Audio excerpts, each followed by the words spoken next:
As I mentioned earlier, as a result of our investigation, we were able to identify 8 of those 10 subjects.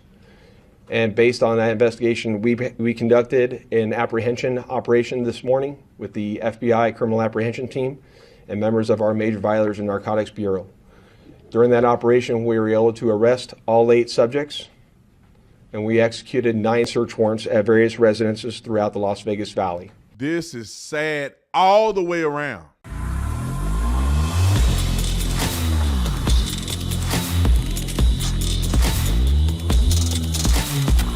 This video is brought to you by TatumStore.com. TatumStore.com. Get you one of these hoodies. They selling fast. We actually sold out yesterday. I had to go back in the system and let it sell past zero as we make our, because we can do our stuff on demand. So as y'all keep buying them, we make them like that. But it had sold out, and there was a ton of y'all put notify me made available. I think it was like 30 or 40 people in like the span of an hour. So this shirt is going hard. It's going viral, in my opinion, and also it's reflective. Some people don't know, you know, we take pride in what we do. We do things that nobody else is doing. This is actually a reflective sign, just like you would see on the street. This is a reflection. So if you catch it with the light at night or whatever, it will illuminate. And that's just one of the details we add. Like and subscribe to the channel. Let's get into this. Ladies and gentlemen and ladies, I want to give you guys an update. They've arrested multiple young people ranging from, I think, 13 years old to 17 years old in the brutal beating death of this young man right here. Let me just give my thoughts on this. You know, I wish that there would be a fair sense of justice in this case. A fair sense of justice, in my opinion, would be them treating the black kids beating up the white kid and killing him the same way they would treat white kids beating up a black kid and killing him. Both of those situations and scenarios are absolutely incredibly evil and wrong. Now, these boys finna go to prison, and they've been charged with murder. I'm gonna let the chief give his little statement, and then I'm gonna finish my commentary. Roll the clip. As I mentioned earlier, as a result of our investigation, we were able to identify 8 of those 10 subjects.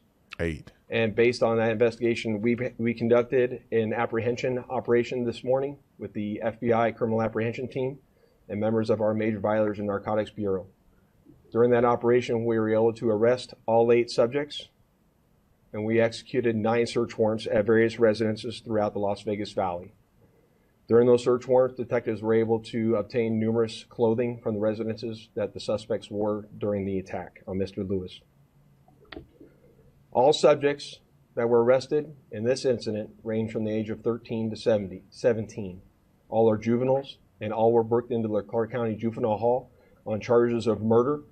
The case will now be turned over to the Clark County District Attorney's Office, who we've been in close coordination with.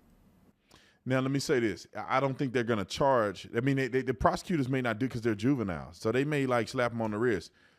And because they black and brown bodies, the bigotry of low expectation is that they don't know any better. So they probably slap them on the wrist. And if the roles were reversed, they'll put them in prison for the rest of their life. But, you know, I object.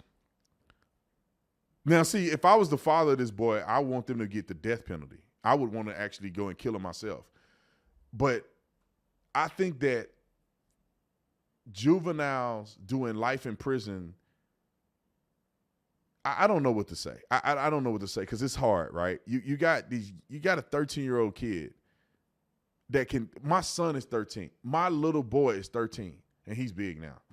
But he's 13 years old. Imagine he being stupid and jumping in on this incident, maybe not even kicking the kid in any way that can actually kill him, but being involved in the death of this kid. Maybe kicked him in the shin or something and ran off. Now he's in charge of murder. My 13-year-old boy gone forever, or he gone for the next 20 years. It is devastating on all ends. I don't know how anybody. There are some of these kids out of the 8 kids that got arrested that probably need to do the rest of their life in prison. They had no chance. They're dirtbags. Their parents are dirtbags, and they're gonna grow up and be dirtbags unless they find the Lord.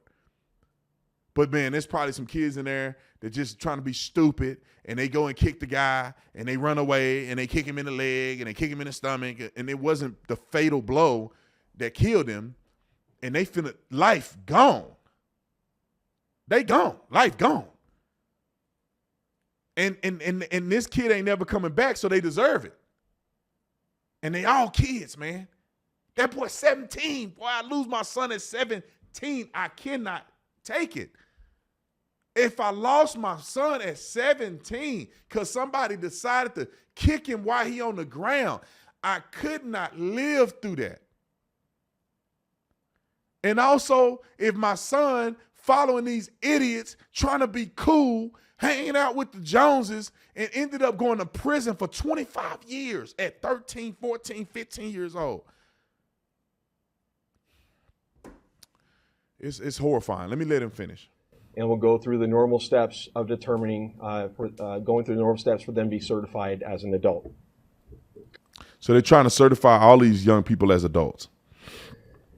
As the undersheriff mentioned in this investigation, it is far from over. We've identified 8 of the 10 we believe are responsible for the murder. But through our PIO office, we will be pushing out additional pictures of 2 individuals that we have yet to identify that participated in the incident, and with the requesting assistance from the community with identifying them.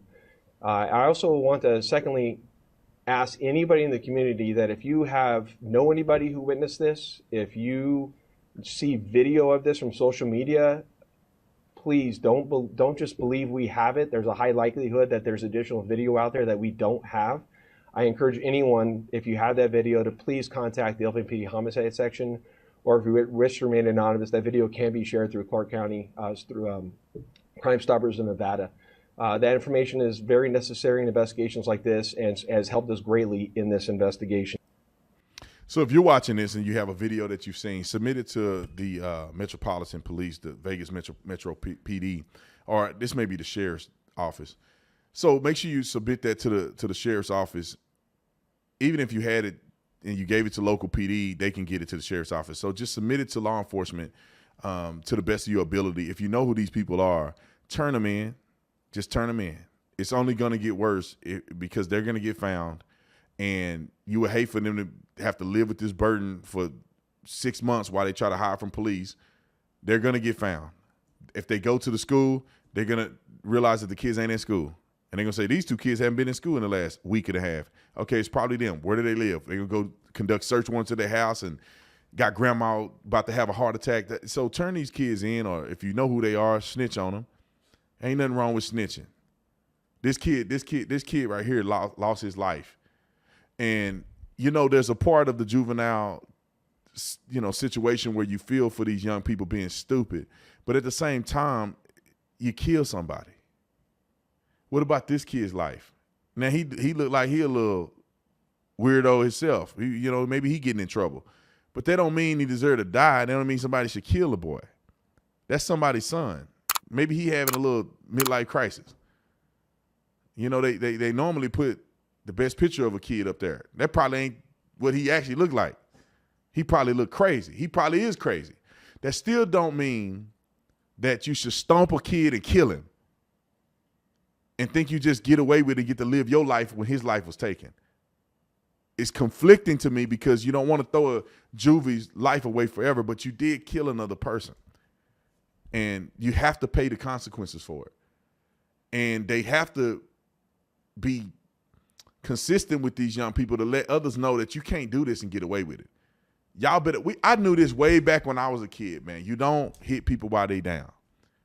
Even in the hood, man, you don't, unless you done something where they trying to kill you. But like in a regular street fight, you got beef, man. You throw the blows on them, homeboy hit the ground, you walk away. You don't stomp people while they on the ground. It's just street code. You don't do, it's a fair fight. Boom, you knocked him out. It's over. He on the ground, it's over. Let him up. Laugh at him, whatever, clown him, whatever. He go to school the next day, he getting clowned. Everybody saw him go to sleep in the middle of the day. But beyond that, you don't kick people while they down. You don't cheap shot people. You don't sneak people. What are these kids thinking, man? And this is why you don't do that, because you mess around and kill somebody that you was just having a fight with. 15 kids jump on this white kid. I guarantee you it was race related. It's just like that Montgomery, Alabama situation where the black guy and the white guy got to a fight. Then all the black people start swimming over there and it became a race fight. And then the same thing probably happened here. A couple black dudes probably started fighting and all the black dudes jumped in against the white boy. Look, I was born during the day. I wasn't born yesterday. Y'all go watch another video. I'm out.